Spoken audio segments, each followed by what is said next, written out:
Welcome to Next on the Tee with Chris Mascaro, the show where you get the inside access to the best minds in the game. Each week, Chris has the privilege of chatting with top instructors, legendary players, course architects, and industry insiders. If you're looking to improve your game, gain a new perspective, or just hear some incredible golf stories, you are indeed in the right place.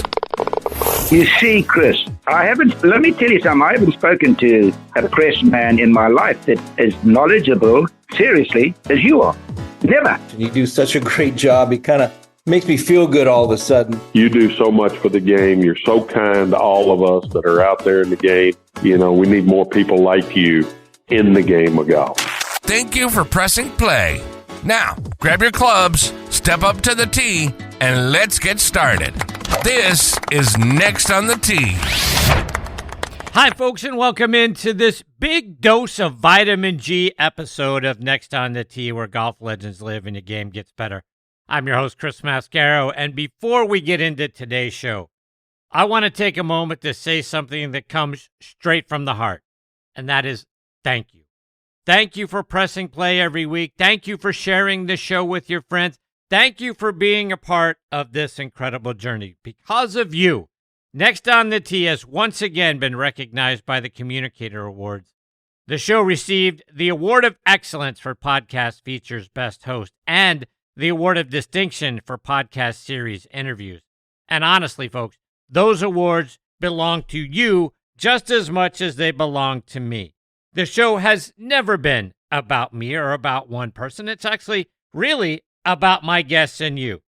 From my guests, it's their stories, the friendships that I have been blessed to form over the years, the laughter, the life lessons, the playing tips that we gather so that we can all go out and have more fun and score better when we play. I'm also grateful for how generous my guests have been with sharing their time, sharing their memories and their passion for this great game with all of us. From major champions to legendary instructors to broadcasters, authors, inventors, and people who just simply love the game. Every conversation has been designed with one goal in mind, and that is to bring us all closer to the heart of the game and hopefully, again, help your game get a little better along the way as well. To my wonderful partners and supporters, I thank you so very much, and especially, again, to all of you that are listening around the world. Your support, your messages that you send to me, and whether it's on Instagram or X or through my website and all of those places, to the encouragement that you give me. Your loyalty to the show means more than I could ever properly put into words. So again, I say today, this episode starts with a huge dose of vitamin G because these awards are a reminder that when you do something with passion, authenticity, and appreciation for the people that you're privileged to have around you, amazing things can happen. And I promise you this, even though this is season number 13, the enthusiasm with which I host this show and the genuine excitement that I have for my guests each and every week hasn't waned one bit. I'm truly energized to be with you every week. I know what a privilege it is to have you pressing play on episodes of this show. So again, thank you so very much. And I've got another great show ready for you today. So off we go. First up is best-selling author Peter Gray. The last time Peter was on the show, we talked about his previous book, which was Golfing the British Isles, The Weekend Warrior's Companion, which is a fabulous read, folks, because of Peter's writing style. It also includes frameable photos from the great Gary Lisbon, and you can still go out on Amazon and get a copy of it for yourself. Peter's got a new one out. This book is titled The Golf Courses of Long Island, and this time he pairs up with the equally great photographer Patrick Koenig. The number of not good, but all-time great courses along Long Island and the surrounding areas is simply amazing. We get to see and learn about these great courses through Peter's eyes, and Peter's a mid-handicapper, so it's not like we're getting a PGA Tour pro's view. He's one of us. So you'll hear what it's really like to play Bethpage Black or Shinnecock Hills, which is where the U.S. Open is being held again this year. We get to see it through his eyes for Fisher's Island or Friars Head, Maidstone, which is the first links course in our country, plus so many, many other courses. Peter is just great and is so much fun. You're going to really enjoy hearing about these courses from him. He will be along here in just a few minutes. Following Peter, we get our monthly visit from the confidence doctor, Dr. Bob Winters. This month, Dr. Bob talks about staying hungry, not getting complacent, playing with a predator's mindset out on the course. No more hit and hope. And if you're preparing to play in a tournament, it doesn't matter if it's your member guest, your club championship, a local tournament, prepare like a champion. And Dr. Bob tells us just how to do that. So, folks, I've got a great show with two great guys about to come your way. Thank you again, as always, for being so great and for pressing play and taking the journey with me. One last thing before we get started. If you would please do me a huge favor, wherever you're listening to this show now, if you would take just a couple of seconds and subscribe to it. It would go a long way towards getting Next on the Tee in front of more wonderful golfers, more wonderful people, and enthusiasts just like you. Okay, you know I like to get things started shouting out the wonderful people that help to sponsor this show, starting with my great friends over at the Trib. TribLive.com is the leading news website in Western Pennsylvania, with news around the clock, Pittsburgh pro sports coverage, a high school sports network, and a podcast network, which is where you can find Next on the Tee. Bookmark TribLive.com or download the Trib Live app for free and stay up to date with the latest news from Western Pennsylvania and beyond. I also want to talk about our friends over at the Pittsburgh Brewing Company and Iron City Beer, a brand that I have loved my whole life and started drinking when I was 21 years old, of course. Whether you're a hacker or a scratcher, the secret to a successful day on the links is knowing when it's time to grab an iron, even if that means keeping it in the bag till the 19th hole. If it's been a while since you've reached for Pittsburgh staple beer, it's time to revisit Iron City. Thanks to their incredible new facility in Creighton, the best-tasting Iron City beer ever made is now available at a course near you. Iron City pairs well with any lie and sky and serves as a friendly reminder that there's always next round. Check out all of their wonderful beers and their gift shop by going online to pittsburghbrewing.com. In golf, fast isn't a nice-to-have, fast is a necessity, and speed off the tee is where it all starts. That was precisely the thinking behind the all-new QI4D family of drivers from TaylorMade, our fastest, most fittable drivers. Built to meet the demands of the world's best players like Scottie Scheffler, Rory McIlroy, Nelly Korda, and the rest of Team TaylorMade. The QI4D lineup was engineered to unlock the 4 dimensions of speed, starting with a multi-material driver head with enhanced aerodynamic shaping, combined with a faster face and our revolutionary React shaft system. The TaylorMade QI4D drivers are ready to extract every bit of speed from every golfer's unique swing profile. Our industry-leading adjustability and fitting unlocks it all. Watch the full story of QI4D, our quest to build the fastest, most fittable drivers, and unlock your newfound speed at TaylorMadeGolf.com/findingfast. Now back in Next on the Tee with me is Peter Gray. Peter is a best-selling author, golf historian, and a senior course rater for Golf Week magazine. He previously collaborated with Gary Lisbon, who did the photography on a fantastic book titled Golfing the British Isles, The Weekend Warrior's Companion, which you can still get out on Amazon plus on several other book sites. It's a fun book filled with great stories and spectacular pictures. He's recently released a new book titled The Golf Courses of Long Island, and I don't think enough people outside of the state of New York realize or understand the number of not good courses, but great courses that exist in the state of New York, particularly on and around Long Island. He collaborated with the great Patrick Koenig, who added tons of great pictures to the book. Peter has been a wonderful friend for several years, and I couldn't be more honored. I get to spend some more time with him this week here on Next on the Tee. Hey, Peter, thanks for coming back on the show. Great to talk to you about a subject near and dear to my heart. Indeed. So before we get into the new book, I want you, Peter, to start off by reminding our listeners about your time in and around the game and the great things that you've been a part of over the years. Well, I'm a middle handicapper. I'm not particularly gifted at the sport.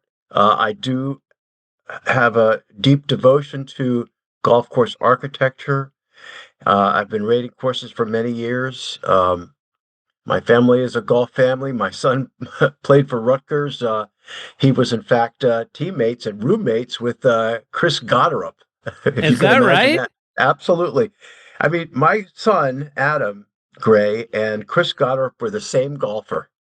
And man, look what happened to Goddard, right? Number 7 or 8 in the world. It's incredible. I played a lot of rounds of golf with that guy. Is that right? Yeah. Wow. So You tell me, found it. now you got to tell me about that, right? I mean, it's not every day that we start out playing with somebody or have an opportunity to play with somebody who ends up climbing into the top 10 in the world. So talk about what that was like and what you've seen from him as he's grown in his golf game. It's all between the ears. I mean, the guy has supernatural talent. He hits the ball a million miles. So does my son. They both hit the ball a mile. But he's like a blacksmith, man. He doesn't think much. Um, his swing is his swing. He's very comfortable in it, and he got to be really good in the short game and putting in short game. I even have one of his putters, believe it or not. Wow. one of his cast offs. But yeah, I mean the guy has got it between the ears. He's comfortable with his game, and he can play in front of the biggest stage in the world. And there's just no saying how far that guy can go. I mean, he's something special. Yes, he It's is. fun. When he was playing the Scottish Open, you should have heard the Rutgers alumni Snapchat. Everybody was going wild. It was a lot of fun to watch. I mean, he's a great player and a great kid. Okay, so let's get into the book, Peter, because there are so many great courses in and around Long Island. I think it's astounding the number that there are. Where did the idea come from to put this book together? First of all, growing up, I spent a lot of time going out to Long Island, going out to Fire Island with my family. We had a house out there, and a family house, and just really fun. And driving up from Maryland was an ordeal, and we would end up on a million different ways trying to go. And every time we went out there, I would just see golf courses everywhere, every back road that we went on to. And I started, thinking about it and wanting and learning more about it. And, it just was always sort of a bucket list thing for me to play these courses that are so impossible. The inner sanctum of golf, to get on these courses, it's nearly impossible. And so I got cancer when in 2020. And I miraculously survived stage 4 cancer, if you can imagine. God bless you. So that'll focus the mind on the, what time you have left. And so I sort of had always wanted to play, Shinnecock, Maidstone, National, Friars Head, the Creek, all of these incredible golf courses, but also the others. And I decided to just give it a shot. I was going to play all the great golf courses in Long Island. I mean, there's 128 out there. Not all of them, are things that you need to play, but there's a unbelievable, unrelenting depth of golf out there. There's a massive population of wealthy people, and so that creates this, this demand, right? This incredible demand, and these courses there's a lot of special places that people have never heard of. I mean, the cognoscenti in Long Island, they know.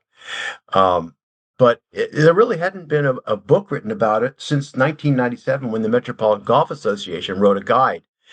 And, there was so much massive change since then. Friars had opened, and just a lot of places, a lot of special places had opened. A lot of the courses were renovated to the point where they, some of the pecking order changed, right? I mean, everybody can name, National Golf League, Shinnecock, Fisher's Island, Maidstone, the Creek, Friars Head, Sabonic, but there is a layer under that is, I mean, just a tick lower, and unbelievably exclusive, and just at a level that you just don't find in many places in the country. I'm a member of Woodmont in Montgomery County, Maryland. It's a very special course. They play a U.S. Open qualifier there every year. It's a special place, but it doesn't sniff the top 15 in Long Island. I mean, it's that way, right? So, Indeed.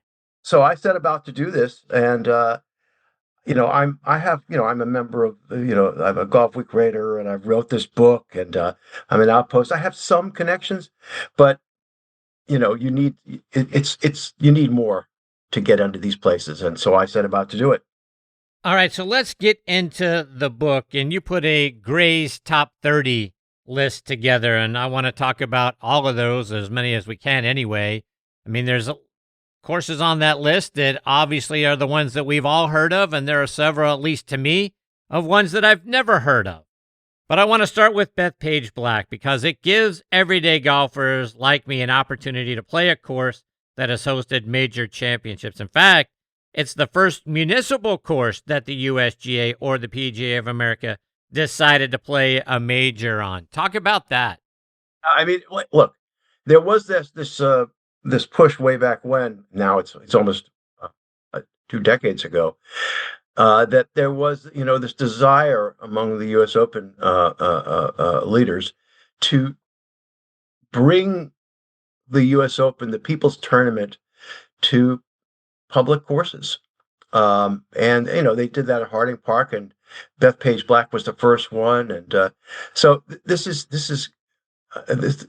that's when it all began, and a ton of money was put into Bethpage Black to really bring it into shape, to host the world's greatest. It is a special course. I played it a bunch of times. I remember waiting in the parking lot at 4 a.m. with a friend, to sign up, and then going out for breakfast and getting a tee time at 11. It's an all day affair, and it's gotten a little bit better. But I have a mixed relationship with Bethpage Black. I mean, it is just brutal. It's just a brutal golf course, and I've never played even remotely well there. I'll get my drive. It's not far enough to make the dog leg. It may be in the rough. You get the rough is evil. You're hacking out of there, and now you still have a mid iron or long iron into a elevated, well bunkered Tillinghast nightmare green. It's just a lot of 6s and 7s for me. I mean, it's just brutal. If you're a really good stick, you'll get around there. And of course, the Ryder Cup folks, boy, they made it look really easy. I was just astounded at what a beating the course took. But listen, that's beyond me. But I don't think the setup looked easier than when I played it. Right? So, yeah, I was so disappointed. Yeah, it was too bad. But that's history now. But the course is undeniably great. It is Tillinghast's masterpiece, Tilly the Terror. It's just a very hard golf course, and I actually have more fun on the red course between you and me. But Black course is stunningly beautiful. The terrain is very un-Long Islandy. It's got a lot of elevation changes. It's a special place. It's not in my top 10 on Long Island. Yeah, it's not. I saw it was. No, it only got to number 15 on your top 30. I was surprised. That talks to the depth of golf out there and how special the courses are. And honestly, my rating system is a little different. And this is the Peter Gray's top 30. It's not, Golf Week or Golf Digest or, so Golf Magazine. And what I do, my rating is based on 4 factors. The character of the course. Does it provide a memorable, compelling round of golf? The beauty. Is it just, there's a lot of great golf, but it's not necessarily, stunning to the eye. Strategic options. I like a golf course that gives you the ability to play all kinds of different shots. And I've developed that love when I played 100 golf courses in Scotland, Ireland, and England, and I love links golf. That is my passion. But it's because they give you the ability to play all different kinds of shots, right? So you're not if you're just a certain kind of player, you still have options. Strategic options. And lastly, fun. Is the golf course fun? And that to me, if you're out there losing balls all day and just a lot of heroic carries and island greens and things like that, you'll never find me at TPC Sawgrass. I mean, I've played it. No, I'm not going back. It's not fun. It's not fun for and listen, it may be fun for the top players in the game, but for me, golf golf course design is best when it offers a compelling challenge for the best players in the game, but also allows the weaker golfer the ability to have fun and while piling up a high score, but still having fun. So that is my rating system. And so, Bethpage Black suffers because it's not really fun. Sorry. All right, so we got to start at the top of your list. The number one course that you rated was National Golf Links of America. You gave it a perfect 10 across the board in each of those categories. Why is it a perfect 10? First of all, the character of the course. It is a C.B. Macdonald masterpiece. It was his home course. It was his greatest course, his greatest design. It's a template golf course. So, C.B. Macdonald championed this original style of American golf where he copied what he considered to be, after many, many trips to, Scotland and Ireland, certain kinds of holes that are timeless and that can be enhanced by the landscape, but there's a strategic design element that is very compelling to him. And there's about 25 different template designs. And so National Golf Links has the best examples of these template holes that I've ever played, that I've ever seen. And I've seen a lot of them. I've been to a lot of the courses where these templates were designed, where they came up with them. Like the Alps hole, the third hole there is called the Alps hole. You hit down a corridor and then up a mountain, a big hill. The green sits on top of that hill, and there's a evil bunker that you can't see in front of it. And so you want to go for it. But the smart money, unless you're really solid, really strong Long Island player, is to play right and just try to get up and down, right? So that's and the greatest golf Alps hole ever designed was there, and it is based on Prestwick in Scotland. And Prestwick is just one of the great old courses you'd ever play.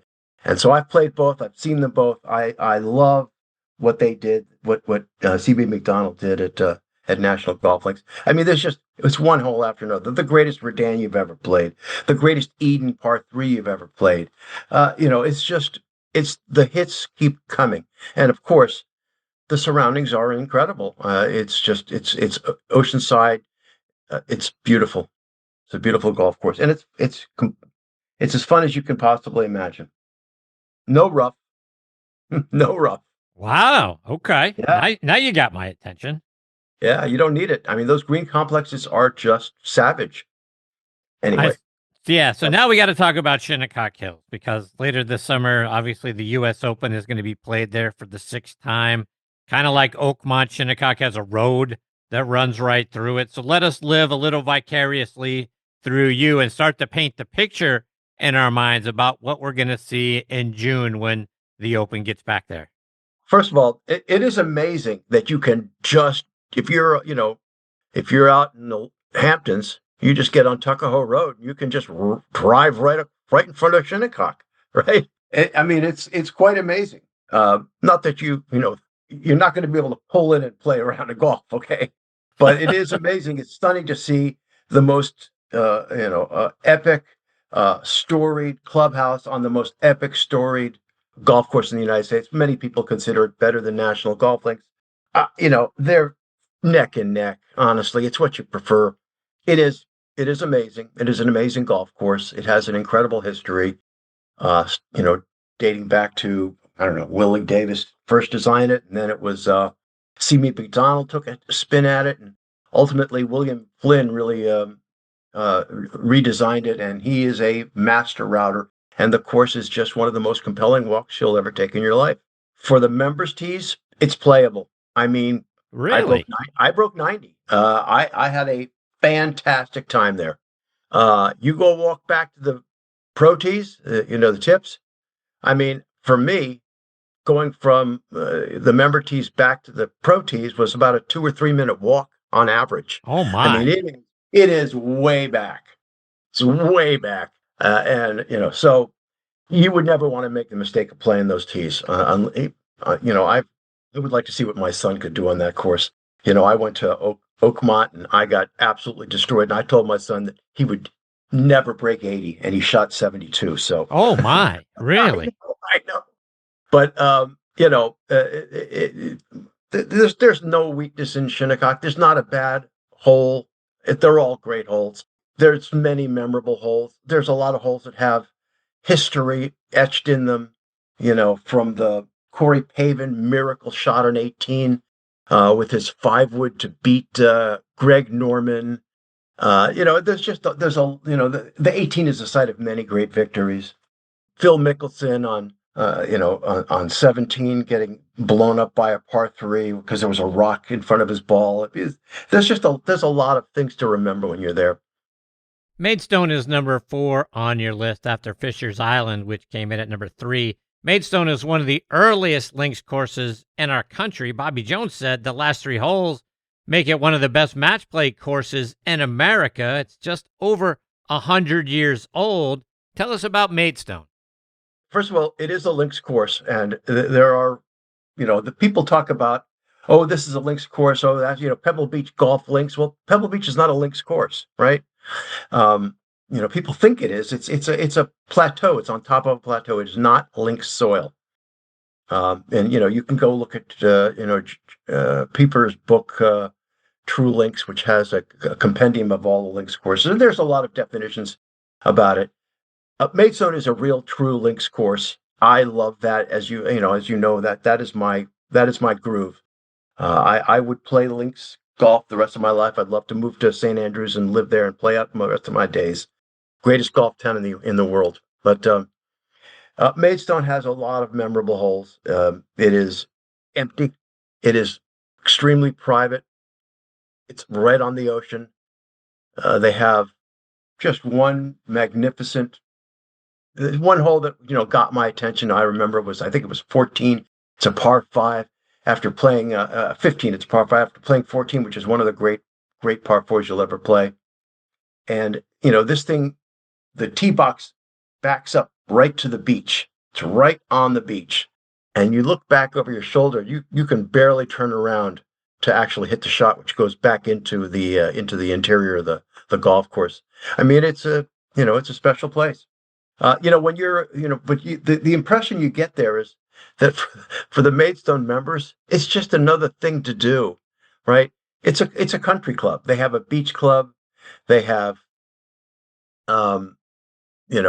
tennis courts. They have all different kinds of things. The spectacular cabana and clubhouse. It's just another thing to do for the lucky few, right? Oh my. And we'll be right back. You guys know what a fan I am of On Point Golf. Folks, get the #1 ball marker in the game of golf. On Point is the only 3-dimensional ball marker with alignment technology and a removable coin. It is approved for use according to the rules of golf as defined by the USGA and the R&A.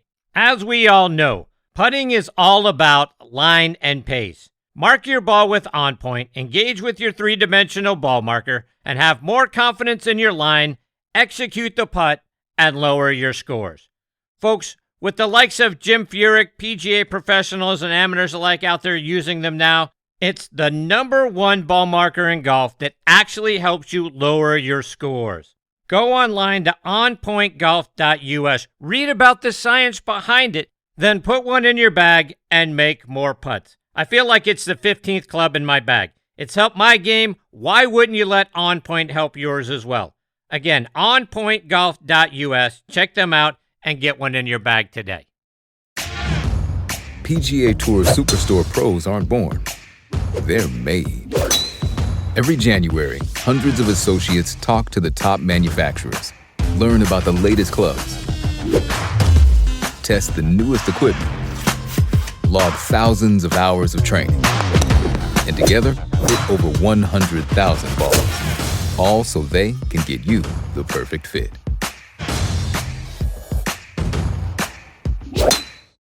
Now let's get back to the show. But- Peter, and you've got Friars Head at number 6, actually tied for number 6. Now, like you alluded to earlier, Friars Head isn't all that old. Corin Crenshaw did it back in 2002. Golf Digest has it as the 14th best course in the entire country. In your write-up about Friars Head, you said there's no signage on the road announcing that the course is there, just a black mailbox marking the Right. entrance. That's unbelievable. Yeah, you go up, you see, you drive past it and say, well, wait a minute, is this it? And then you back up and you go, well, that's what Google Maps is telling me. And then you drive in and these giant gates magically swing open because I guess they're watching you. And then there's a long access road, and I love long access roads. Drive up to this absolutely epic clubhouse. I would gladly live there for the rest of my life. I don't need to be anywhere else. It's right on the Long Island Sound. It is magnificent, way above the water. And it's a classic dunes-like, links-like property. Weaving around, you have to play with a caddy. You would not know where you were going if you didn't have a caddy. There are no signs. There are no markers. There is no distance on the scorecard. Really? No. So I mean, it's a very cool place. It's a very cool place. Some of the holes there are, again, it's the kind of thing where you can remember. I can remember, I played it once. I can remember 10 holes at least. Wow. Okay. That's and I'm old, so. But, I Wow. mean, there's just, I have a lot of really fond memories of that place. Corin Crenshaw, they just never phone it in, do they? No. Every course they make is absolutely fantastic, right? Everyone, whether it's East Hampton or Friars Head or Streamsong Red, you name it, right? Their courses who knows whether they're better or Tom Doak is better. They're just, these guys, they know what they're doing. They build courses that everybody enjoys. And Friars Head is a very special place. A couple of others that I read a lot about in the book, but not as familiar with, that made your top 10 are Piping Rock and Garden City. Going back near the previous turn of the century, 1902, Garden City hosted the U.S. Open just 5 years after it opened. And then Piping Rock is another C.B. McDonald design, along with his young protege, some guy named Seth Rayner. Talk about those two courses. Well, first, just before we get there, you mentioned Fisher's Island. Seth Rayner's masterpiece, his first, I guess, I don't know if it's his first solo, but,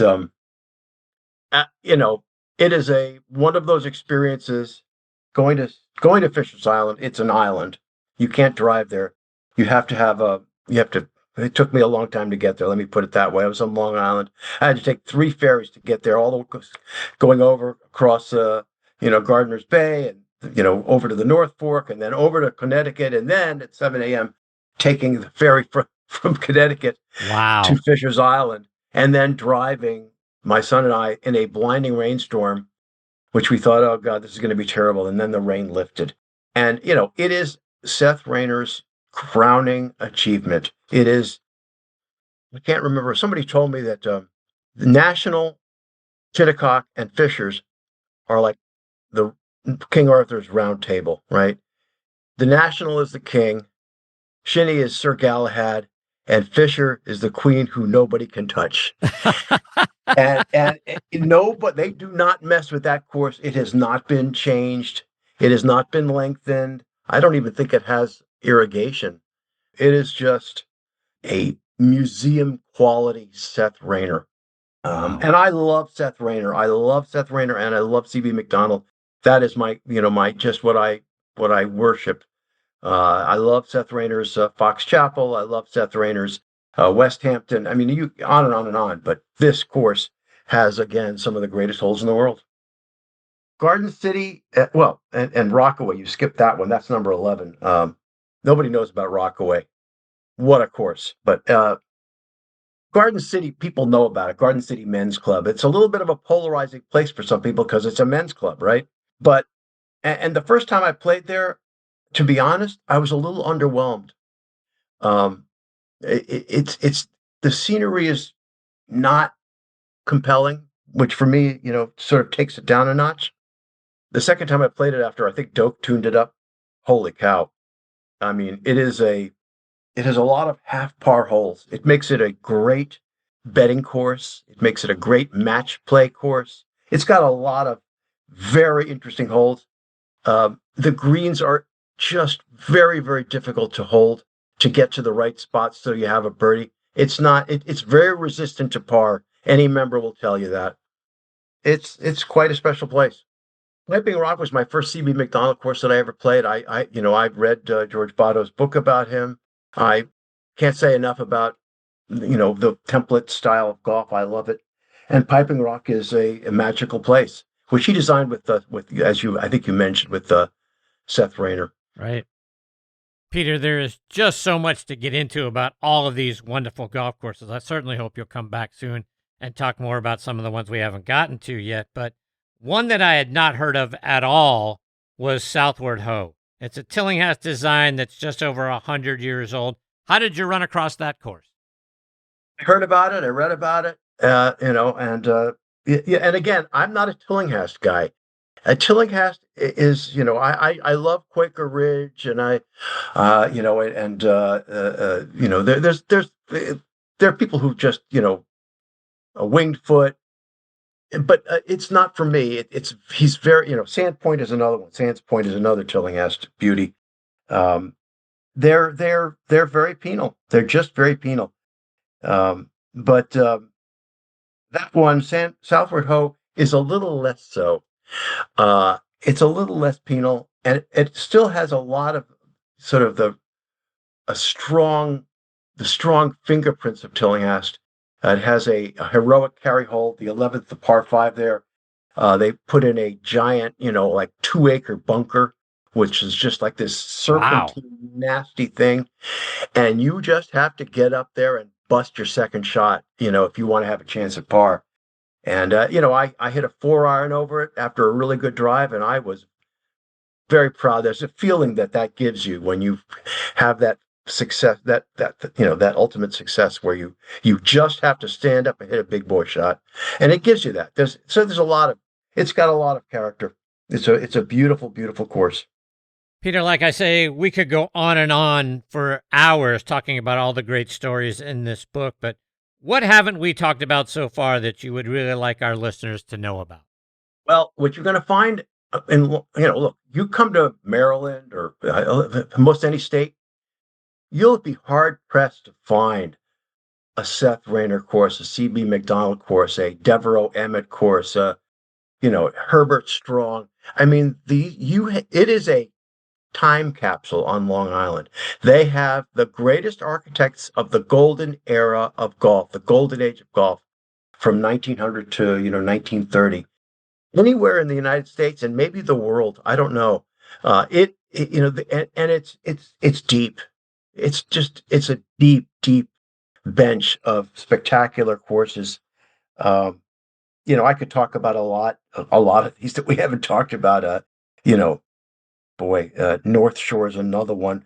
When I played that, the book, the MGA book, the 1997 book, said it was a Tillinghast course. And I get out there and I'm looking at it and this doesn't look like a Tillinghast to me. And nobody I knew had ever played the course, okay? And I knew quite a few people.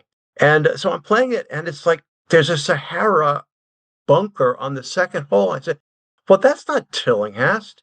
And I turned the card over, and sure enough, it was designed by C.B. Macdonald, Seth Rayner, updated by Tom Doak. Okay? Wow.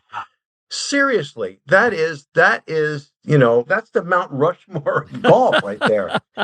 And it wasn't known, but the guy who bought it before it went bankrupt, it was going to go bankrupt. The guy bought it, and he says, I don't know, let's get some research done. And they found in the they found evidence that it was a C.B. Macdonald course. And C.B. Macdonald only designed 19 courses.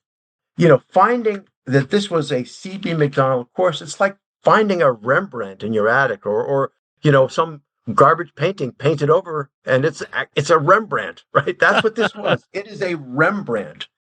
And it has some odd holes, but boy, I was a beat golfer that day, and I went out there and I was just absolutely exhilarated. So the thing is, there's a deep bench of an unusual concentration of the greatest architects that the United States has known. And that's what I would have our listeners think about. And they can read about it in the book. We have, descriptions of the histories of the architects who make up this great place. There's another fantastic course we haven't talked about, St. George's. Okay. Let me just say that if that course was in the Hamptons, you would know about it. But it's nowhere. It's right in the middle of Suffolk County. But I'm just saying, if you get an invite to there, don't turn it down. Do not turn it down. Peter, what's up next for you? Well, I got something cooking, but I'll just keep that to myself for the time being. All right, maybe next time you come on the show, you'll be able to tell us all about that. It's too good an idea, and I don't want to spill the beans. All right, fair enough. Maybe you'll tell us next time. I will. Thank you for having me. Absolutely. To talk about my favorite thing. I love Long Island. How can our listeners go out and get a copy of the book, plus keep up to date with you by following you, whether it's either online or it's on social media? So the book is published by Back9 Press. You go to back9press.com, BACK, 9press.com. You can find it there. You can order 1, you can order 10. You can find it on Amazon, but the best thing is just to go to back9press.com. You could follow me on Instagram at Peter Gray Golf. That's my handle. And I'll talk to anybody who writes to me.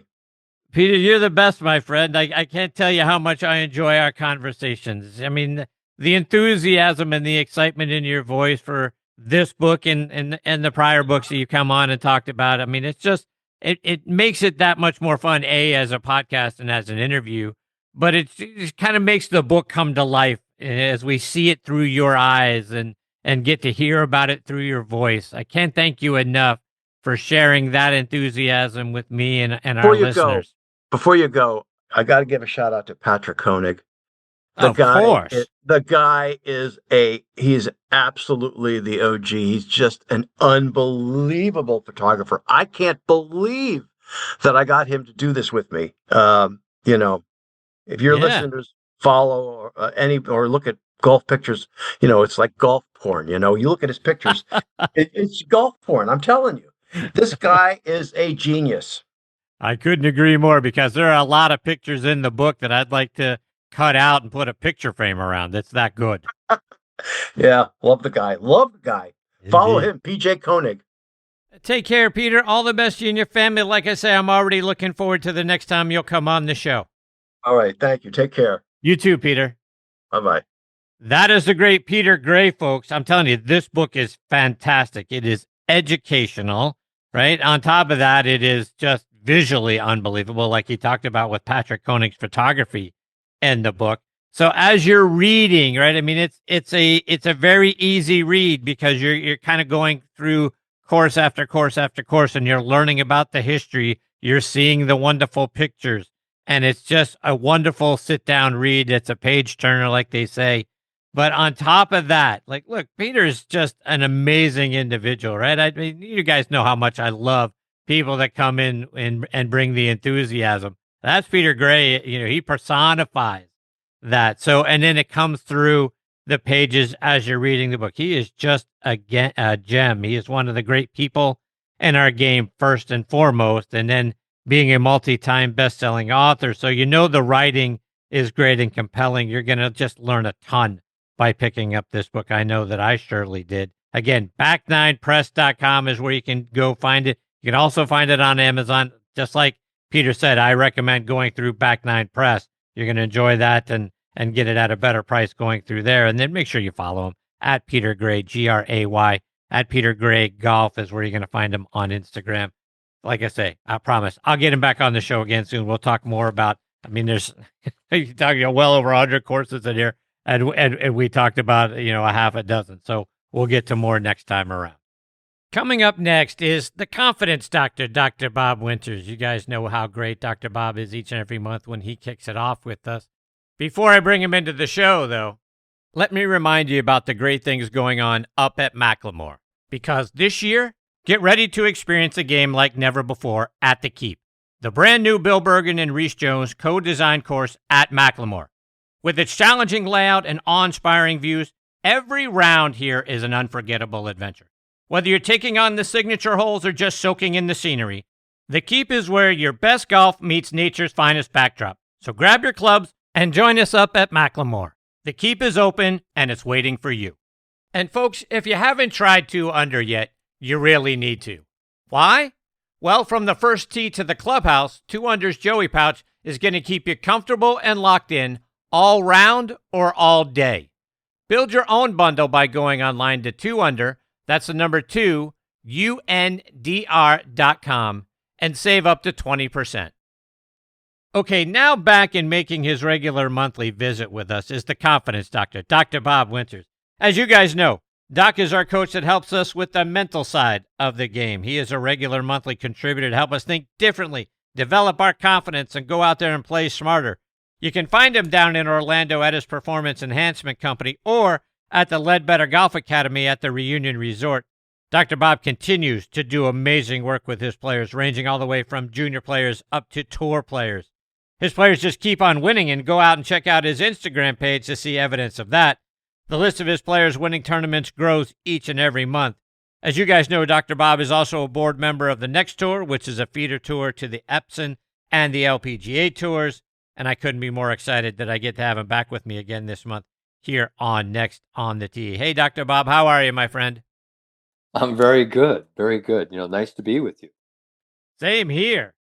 Dr. Bob, as you and I were talking prior to the show, you want this month's focus to be on staying hungry and keeping from getting complacent. I want to share with our listeners, how can we keep that edge, have that boxer's mentality, especially after the game does what it invariably does to all of us, kind of punches us in the mouth? It really does punch us in the mouth a lot. And one of the things I was talking about with our Golf Zone Ledbetter Academy students today, as a matter of fact, and I was telling them a story that I had just recently heard from a couple of my college players who are big-time Division I golfers, play for some great universities. And both of them were telling me as they were playing is that they didn't feel as motivated. They didn't have that drive. They didn't have the killer instinct that they once had. And I sort of was listening to them, and they said, I just feel like I've gotten soft, Dr. Bob. I'm just playing just too complacent, too lethargic, and I'm not hungry enough. And I hear that quite a bit, Chris, that I'm not hungry enough. And we have been blessed to have actually witnessed, one of the hungriest golfers over the last couple of decades, and one Tiger Woods. And, just the name Tiger, it indicates, a predator, someone who's always hungry, who's always on the prowl. And before Tiger, we had the Golden Bear, and he was a predator. And it just seemed like these golfers were always hungry.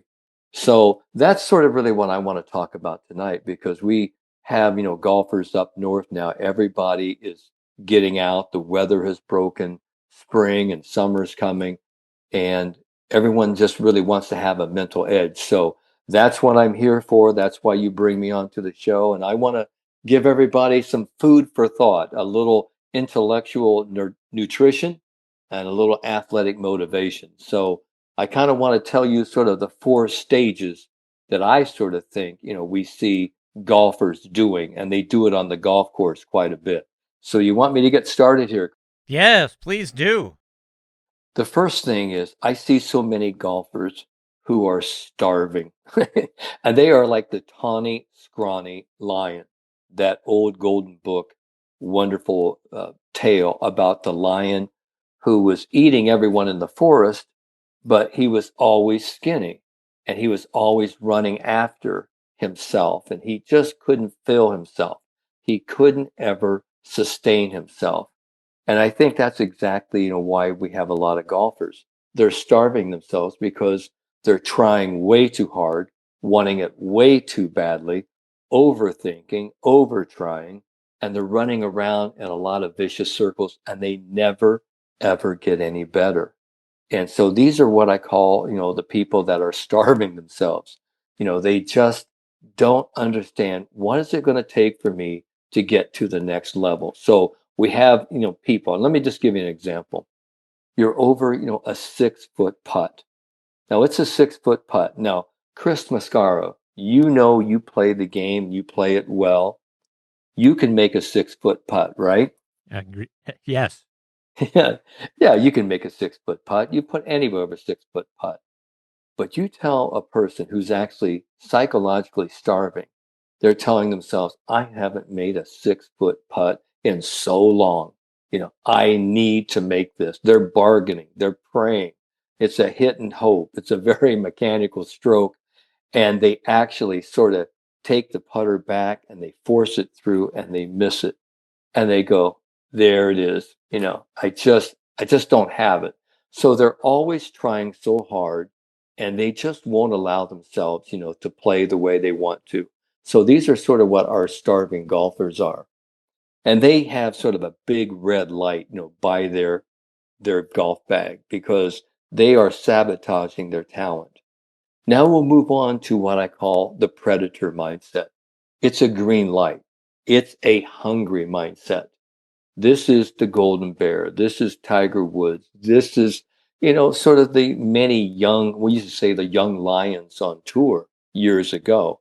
These people are keen, they're focused, they're going after it, but they have purposeful intention on every shot. They are present minded. They are making every shot count. Versus, the millions of golfers who are always playing the game of, how am I doing? What's my score? Am I winning? So they're playing the wrong game. The hungry golfer, the predator, who's really in the now, they are taking care of the task and the target. So we give them a green light. And when many of us play hungry golf, it's as if we step up into the green. We can't wait to step up in that green, because all we want to do, whether it's a 20-foot putt, a 5-foot putt, a 15 or 50-foot putt, all we want to focus on is, I want to get the ball in the hole. That's really what a hungry mindset is. Then we come to sort of a yellow light. A yellow light is sort of a cautionary golfer. It's what I call the satisfied golfer. And the reason why I even bring the Hunger Games to, our show tonight, Chris, is that I was reading, Arnold Palmer's autobiography, A Life Well Played. And he was talking about having won tournaments from 1958 to 1964, winning the Open, in 60, winning 4 green jackets. He goes on to talk about his chapter on focus is that when he became a little satisfied, he lost his competitive fire. He said, in his own words, he was a better ball striker from 1964 to 1975 than he ever was in his early career. He could do more with it, and had more competence and expertise, but he just wasn't as hungry. He felt that was the edge. And it might only be 1 or 2 shots, but he said 1 or 2 shots around, or even a tournament, separates you from the winner, from the wannabes. And Arnie finished what? Runner-up 61 times in his professional career. So he was talking about that. And so that's why I bring this whole topic up. But this whole notion about being satisfied is that when a golfer, steps into a 10-foot putt for birdie, let's say, okay, and they almost start bargaining with themselves. They go, I'll be happy, if I'd like to make a birdie, but I'll be happy if I can just slobber it up there and I still have a little cushion. I can make my par, as if par is all the very best, that they can do. So they're not hungry enough to really put the energy in to make that 10-foot putt. And so they become very complacent. They go through the motions. And what happens is that they almost rationalize, well, I really didn't have it today. I didn't make that many putts. I didn't have that many opportunities, but I feel pretty good about how I played. And so the satisfied golfer is really what I call is the handicap golfer. Most handicap golfers say they're between an 8 and a 20 handicap. They usually don't get much better because they have this comfort zone. And they stay in that comfort zone because they're pretty satisfied. And what happens to one of these satisfied golfers, Chris, is that when they get going and they have a really good round going, one of their playing partners says, "Hey, Charlie's really playing out of his mind today. Do you realize how good you're playing?" And they go, "Oh my God, I am playing so far below my handicap." And then they actually self-sabotage. They get in their way. They double bogey, triple bogey, get them back to their comfort zone handicap. And that's really where they stay.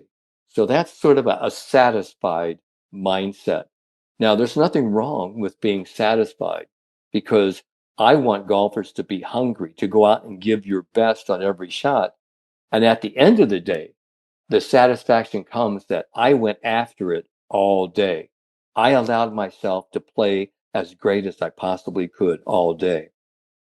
Then the final stage we have is what we call the full or the stuffed pig. These are the people who say, I just don't have it. It's not my day. It's not my week. It's not my tournament. They don't care. And they become apathetic. They become lethargic and they just become indifferent. And so whether they hit a good shot or a bad shot, they've lost all fight in them. And I've always loved, what the great Jackie Burke, the great, tour pro and professional emeritus there at Champions Golf Club in Texas said. He goes, in the jungle, when you have an animal with their head down, those are the ones that get eaten. And they get eaten by the hungry predators. And as I was telling, my junior students at the academy today, I said, that's why you never, ever walk on the golf course and have your head down. Because as soon as you drop your head, you start bringing in the cortisol. You start bringing in these stress hormones. Your body actually takes on this weak tone. You don't look like a predator. You look like prey. And people will walk all over you and stomp all over you. And you will play very mediocre to poorly. So, and I always remind people, it's a lot easier to walk, talk, and act like a champion when you are playing like a champion. But can you still be hungry enough to walk and talk and act like a champion when you're playing like a chump? Because the hungry player, the hungry golfer, is the one that says, I'm going to give myself a chance to be successful today. And that's the whole thing about motivation. For those of us who really want to play our very best golf, you have to actually have the drive to be successful more than you fear the failure. So those are, the 4 stages of what I call the athletic hunger games, Chris. We have the starving mindset, we have the hungry mindset, the satisfied mindset, and then we have the full or stuffed pig mindset. So I always want a Chris Mascaro. I always want you to be with that green light, to be hungry, to be a predator on the prowl, trying to make as many birdies and low scores as you can, Chris, and for everybody. And for those of you who want to be satisfied and just really want to enjoy, a walk, in the park, that's fantastic too. I love those people too, because they just want to be happy. But that's really why we play this great game, because there's different strokes for different folks. Indeed. And we'll be right back. Golf season is back, and Sunday Swagger just made sure you're going to be ready. Their new spring collection just dropped. They've got 60 bold, performance-driven styles for men, women, and youth. And if all that isn't enough, well, they just linked up with Pennzoil and Team Penske for a race-inspired collection that brings serious trackside energy to the fairways. With styles for men, women, and youth, you're guaranteed to turn heads and spark conversation when you wear Sunday Swagger. Visit SundaySwagger.com. Join the Sunday Club for exclusive drops and member benefits. And folks, Sunday Swagger is going to give you what? Polos with personality. Again, check them out online, sundayswagger.com. And folks, Squares Golf, best golf shoes on the planet by far. It's not a gimmick. It's not marketing. It's science. Don't take my word for it. Let's hear from six-time major champion Sir Nick Faldo. So Nick here. What if there was a golf shoe embraced by hundreds of thousands of golfers, celebrated for its stability, comfort and distance? What if this shoe earned the title of most technologically advanced golf shoe by Sports Illustrated? And what if the company behind that shoe spent the last year perfecting a brand new category of golf footwear? Well, the what if is here. Introducing the all-new Pro S2 LT by Squares, a new class all of its own, the perfect blend of lightweight comfort and stable performance. You'll notice the difference. Change your shoes, change your game. Squares. Now back to the show. Doc, I know you also want to give a shout out to one of your longtime students, Timothy Wiseman. He went out and got himself a spot in the PGA Championship. Talk about his story. Well, we had, because I come from the great state, the Hoosier state, Indiana, we had 7 club professionals, and 3 of them, have been students and former students. One was Quinn Griffin, another's Eric Steger, and Timothy Wiseman. Now, Timothy, this is the second year in a row he's qualified, made the top 20, and he comes from Old Capitol Golf Club there in Corydon, Indiana, one of the best public golf courses in southern Indiana, beautiful rolling golf course. And Timothy has been a student of mine ever since he was a player on the Ball State University golf team. And I've had a chance to work with Ball State, my alma mater. And for the last, 40 years, I've worked, with the men's golf team. And Timothy was a great player. And he and I were talking after he qualified. He needed to come down the final hole at Bandon Dunes, and he needed the birdie because he had just bogeyed 17, and he knew he was really right there close. He knew he was on the cut line. So he hit his shot, and he said he just sort of pulled up his pants, kind of gave it an Arnie hitch, and actually hit, his approach shot to 3 feet on, 18th hole. But he said as he stood over that 3-foot putt, he was remembering all the different things that we had talked about when you talk about what's my task. He wasn't thinking about the outcome. He wasn't thinking about going to the PGA Championship. He was thinking about, I just want to hit this putt solid. I want to hit it on my line. Let's stay task and target focused. And boom, he knocks it in the hole. He actually, ties for 18th. He's now on his way, to Pennsylvania, and he's going to be, participating in next week's PGA Championship. Wow. What a great story. And I love the fact that he needed a birdie on the last hole, hit it to 3 feet, right? That's when you start to, and you've talked about this a lot, Dr. Bob, when you start getting ahead of yourself is when things start to go wrong. But to be able to step up to that shot, plunk it to 3 feet, and then get over the putt and not get into what this means and what happens if I don't make it and all that kind of stuff. And to be able to think back on all the things that you guys worked on together and then drain that putt, that's fantastic. Well, I mean, the great thing about this is, Chris, and for everyone out there, and everyone has like that moment where it's crunch time. Either I do it or I don't. And the point of it is, I always say championships usually aren't, won on the day of competition. They are won days, weeks, months, even years ahead with championship preparation, physical preparation, and the right mental mindset. And so when Timothy stepped up there, he was just reminding himself, this is what I have trained, and this is what I'm going to trust myself to do. And he steps up there and he makes it. And we've all played that game, even when we were little kids, say, this is for the US Open, or this is for the Masters Championship. But, when you are right there on the line and you have to do it, he said that 3-foot putt, really, it looked a lot longer than 3 feet. But he also did say this to me, Chris, he and his wife, they have a new little baby girl about a month old. He said, that also puts kind of a different perspective on things. He said, I'm now a father, okay, and I used to just say it was life and death, on these 3-foot putts. But having a child, and being a father and having a family now puts things in an entirely different perspective.